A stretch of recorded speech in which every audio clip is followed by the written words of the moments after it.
Colonel Potter, sir, my last wish is to be buried in my mother's wedding gown. I've seen these Dodgers for 40 years, all the tricks.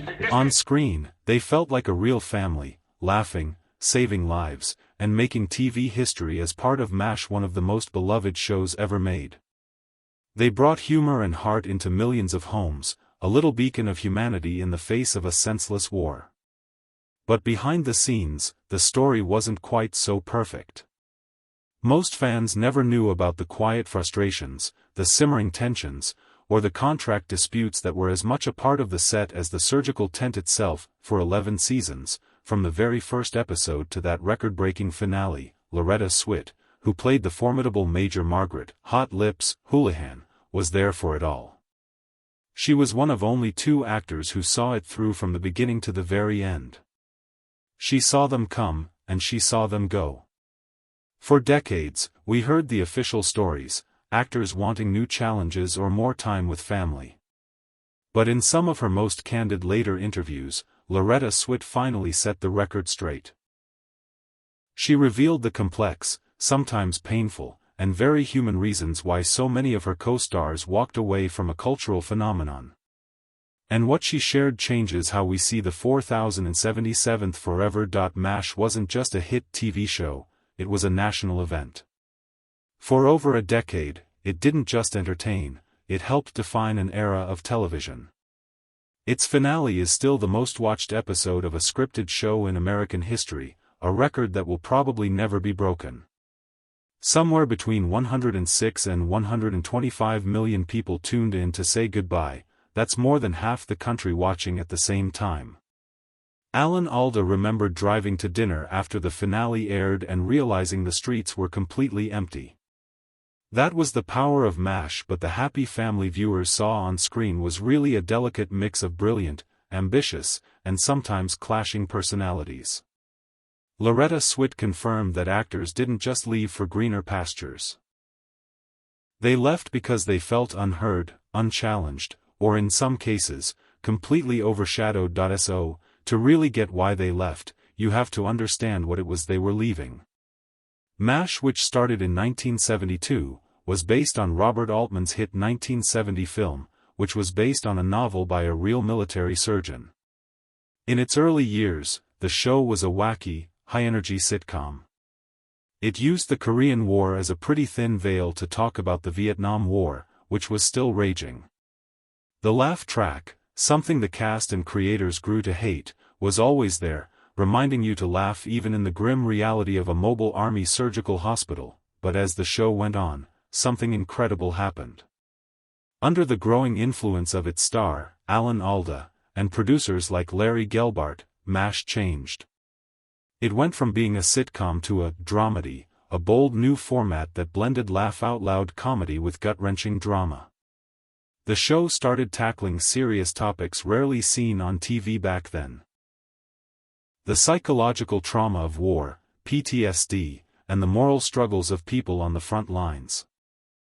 Alan Alda, who ended up writing and directing a bunch of episodes, fought hard for this artistic honesty, often clashing with network execs who just wanted more jokes.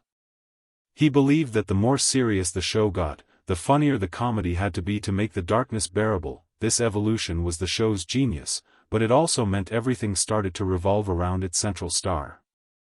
Alan Alda's Hawkeye Pierce became the undeniable heart and soul of the series. His journey, his wit, and his pain were the main focus. For a cast of incredibly talented actors, this shift started to cause some friction. They'd signed on for an ensemble show, but as the years went by, many felt like they were becoming guest stars on the Alan Alda show. It was a feeling Loretta Swit saw up close, and it was the quiet reason behind the first, and maybe most shocking, departure. As the lovable, bumbling, and deeply relatable Lieutenant Colonel Henry Blake, McLean Stevenson was a pillar of the early seasons. His relaxed command and fatherly vibe were the perfect balance to the chaos of Hawkeye and Trapper John. He was our anchor, a bit of gentle, Midwestern normalcy in the middle of a war. But by the end of Season 3, Stevenson was getting restless. Publicly, he said he wanted new opportunities and that the schedule was tough.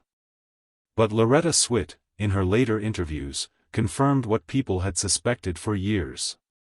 Stevenson wanted to be number one. In a frank conversation with Swit, he told her, "I know I will not be in anything as good as this show, but I have to leave and be number one." He felt that his role, as important as it was still a supporting one. He, like some of the others, was tired of being in a big ensemble where Alan Alda's Hawkeye was getting all the attention. He made a critical mistake. He thought audiences loved McLean Stevenson, when really, they were in love with Henry Blake. Stevenson even admitted it himself later, saying, "I made the mistake of believing that people were enamored of McLean Stevenson when the person they were enamored of was Henry Blake."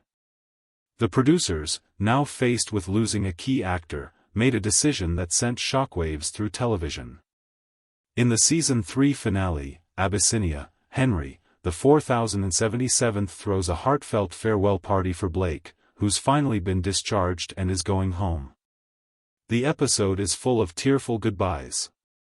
Then, in the final, stunning scene, a visibly shaken Radar O'Reilly walks into the operating room and delivers the news: Lieutenant Colonel Henry Blake's plane was shot down over the Sea of Japan. It spun in. There were no survivors. The cast got the script for that final scene just moments before they filmed it, so their looks of shock and grief were completely real. Killing off a beloved main character in a 1970s sitcom was unheard of, and thousands of angry, heartbroken fans flooded the network with letters. But the writers stood their ground, arguing that it was a tragically realistic reminder of the senselessness of war, a core theme of the show. For Stevenson, things were tough after that.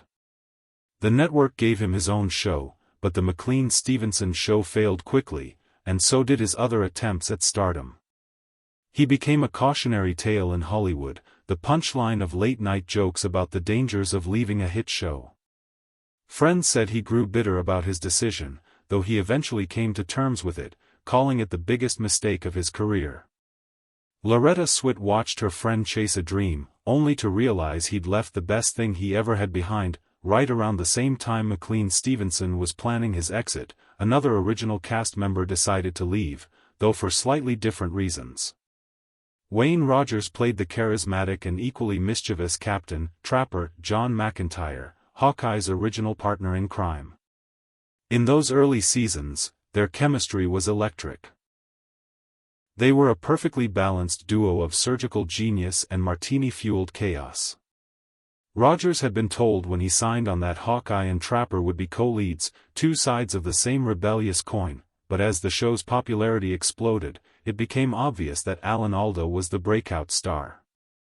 The writers naturally started focusing on Hawkeye, giving him the best dramatic scenes and the sharpest jokes. Wayne Rogers, a talented actor in his own right, found his character was increasingly just a sidekick. Trapper was becoming Hawkeye's echo.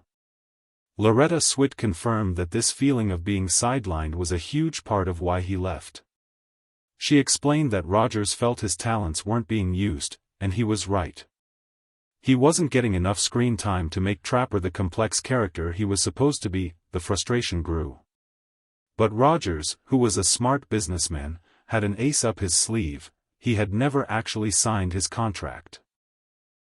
He'd objected to a morality clause, which was standard at the time and would have let the studio fire him for any behavior they didn't like. In a bizarre oversight, the studio never made him sign, so he worked for 3 seasons without a binding agreement. When season 3 ended, Rogers saw his chance. With no contract to break, he just told the producers he wasn't coming back for season 4. His exit was abrupt and happened over the summer break, which meant there was no on-screen goodbye for Trapper John. At the start of season 4, Hawkeye just reads a letter explaining that Trapper has been discharged. The studio's response was pretty telling. Years later, when they created the spin-off series Trapper John, M.D., they didn't even offer the role to Rogers. They gave it to Pernell Roberts instead. But unlike Stevenson, Wayne Rogers had a successful career after MAS starring in the sitcom House Calls and later becoming a respected financial analyst on Fox Business News. Still, his departure changed the show's DNA. It forced the introduction of a new character, B.J. Honeycutt, played by Mike Farrell.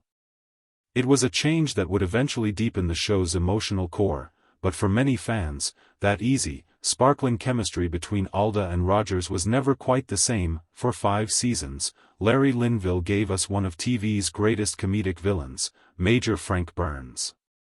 He was the perfect foil, incompetent, cowardly, and ridiculously smug. His secret affair with Major Houlihan and his constant tattling on Hawkeye and Trapper made him the guy audiences loved to hate. Linville, a Juilliard-trained actor, played the part perfectly, but as the seasons went on and the show got more serious, a problem came up. While characters like Margaret Houlihan were allowed to grow and evolve, Frank Burns was stuck. He was a caricature, a punching bag. Loretta Swit, who probably worked with Linville more than anyone, saw how frustrated he was getting. After her character, Margaret, got engaged and married, Frank's main connection to the show's heart was gone. Without her, he was just the whiny officer and the bad surgeon. Linville felt he had taken the character as far as it could possibly go. He had signed a 5-year contract, and when it was time to renew, he said no. He later explained that he was just tired of being the butt of every joke and felt the character had nowhere to go. People would ask him why Frank couldn't have grown or become a better person, and his answer was simple: then he wouldn't be Frank Burns. The character was designed to be a static antagonist, and as the rest of the show grew up, that role became a creative dead end. Some have said that, like the others, Linville also got tired of Alan Alda's growing influence, but the main reason he gave was just creative burnout. He had no desire to spend another 2 years playing the same note over and over. Frank Burns was written out off-screen. It was revealed that he had a nervous breakdown after Margaret's marriage, was sent back to the States, and was then, fittingly, promoted to lieutenant colonel. Like McLean Stevenson, Linville struggled to escape the shadow of his famous role and was often typecast. He stood by his decision, though, insisting he had done all he could with the character. Loretta Swit understood this completely. Her own fight to add depth to Margaret was a huge part of her journey on the show. She saw Linville's departure not as an act of anger, but as the only logical move for an actor who had exhausted every possibility in a brilliantly written, but ultimately limited, role. Loretta Swit was the glue that held MAS together through all its cast changes. But what most people didn't know for years is that she tried to leave, too. Her journey as Major Margaret Houlihan was one of the most incredible in TV history. She started out as Hot Lips, a rigid, by-the-book nurse who was often the target of cruel, sexist jokes, and whose main role was her affair with Frank Burns. Swit, a fiercely intelligent and talented actress, fought constantly to turn Margaret from a caricature into a complex, strong, and vulnerable woman. She worked with the writers to give the character dignity, pushing for her to evolve. Swit felt a deep responsibility to honor the real women who served as military nurses. This dedication led to Margaret's amazing transformation and earned Swit 2 Emmy Awards, but the grueling schedule and the boys' club atmosphere on set were tough. By the early 1980s, after almost a decade, she was ready for something new. That new challenge came in the form of a TV movie called Cagney and Lacey. Swit starred as Christine Cagney, one half of a groundbreaking female detective team. The movie was a huge hit, and CBS immediately decided to make it a full series, with Swit wanted for the lead. This was her golden ticket, a chance to headline her own show in a trailblazing role. She wanted to leave MASH, but there was one major difference between her and the men who had left before her. The studio, 20th Century Fox, refused to let her out of her contract. They basically told her, "Forget it, you're not going anywhere." The double standard wasn't lost on Swit. Her male co-stars had been allowed to walk away, but she was considered too essential to lose.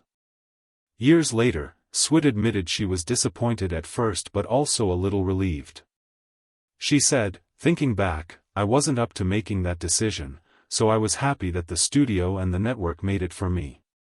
That way, I could always blame them." While she would have loved the role of Cagney, she remained deeply committed to MASH. Her contract kept her right where she was meant to be, at the heart of the 4077th until the very end. Gary Berghoff was one of a kind. He was the only actor from the original movie to reprise his role for the TV show. As Corporal Walter Radar O'Reilly, the psychic company clerk with a heart of gold, he was the show's most innocent character. For 7 seasons, Radar was the sensitive soul of the 4077th, the kid from Iowa who could hear helicopters before anyone else, but playing a naive teenager for that long takes a toll, especially when the actor himself was in his 30s. Berghoff, like his co-stars, started to feel the strain. The character of Radar, who was a bit more worldly in the movie and early seasons, had become more and more childlike over time, a creative choice that Berghoff reportedly didn't like. On top of that, he was suffering from serious burnout. The demanding schedule was interfering with his family life. As he explained it, family, to me, became the most important thing. I was not available as a father because of my work. There were also stories about him being difficult on set near the end, though Berghoff said it was just passionate concern for the quality of the work. Loretta Swit confirmed that his departure was really about a mix of professional burnout and personal stress. His exit was handled with the kind of emotional depth the show was known for. In a special 2-part episode, Goodbye, Radar, he gets a hardship discharge to go home to Iowa after his uncle dies. His farewell is a long, emotional journey, ending with a touching scene where he leaves his teddy bear on Hawkeye's bunk, a symbol of him finally leaving his own innocence behind. Co-star Mike Farrell said he tried to convince Berghoff to stay, warning him about what happened to the careers of McLean Stevenson and Larry Linville after they left. But Berghoff's mind was made up. He just needed to go home. His exit truly marked the end of an era for MASH. He was the last of the original supporting cast to leave, and his departure signaled the show's final shift into a more mature, sober series. Loretta Swit saw his exit as a sad but understandable choice for a man who had simply given all he could to the role that defined his career. The stories behind why the cast left MASH are just as compelling as the episodes themselves, full of ambition, frustration, and a search for respect. It's clear each actor had their own valid reasons, and through Loretta Swit's memories, we get a much clearer picture of the reality behind the TV magic. Which cast departure surprised you the most? Do you think the show was better in its early comedic years or its later dramatic seasons? I'd love to hear what you think in the comments. And if you enjoyed this peek behind the curtain of a classic TV show, make sure to like this video and subscribe for more stories about the shows and stars you love. When the final episode of MASH, Goodbye, Farewell, and Amen, aired on February 28, 1983, it wasn't just a series finale, it was a national event. The streets were empty as the country paused to say goodbye to characters they'd loved for over a decade. And at the center of it all was Loretta Swit's Margaret Houlihan, a character who had grown from a punchline into a symbol of strength and professionalism. Through Loretta Swit's eyes, the story of the MAS cast isn't one of bitterness, but a complex story of human emotion. She confirmed that McLean Stevenson and Wayne Rogers left looking for a bigger spotlight, feeling sidelined by the show's focus on Alan Alda. She understood Larry Linville's need to escape the creative trap of Frank Burns and sympathized with Gary Berghoff's exhaustion. She even fought for her own chance to leave, only to be held back by a contract that ultimately secured her legacy. She always spoke of the deep love the cast shared, calling them her family. But she was also honest about the tensions and professional pressures that were a part of their world. In revealing the real reasons her co-stars left, Loretta Swit didn't tarnish the legacy of MASH. If anything, she made it richer. She gave us the full story, confirming that the men and women of the 4077th weren't just characters on a screen. They were brilliant, flawed, and ambitious artists navigating the pressures of creating a piece of television history.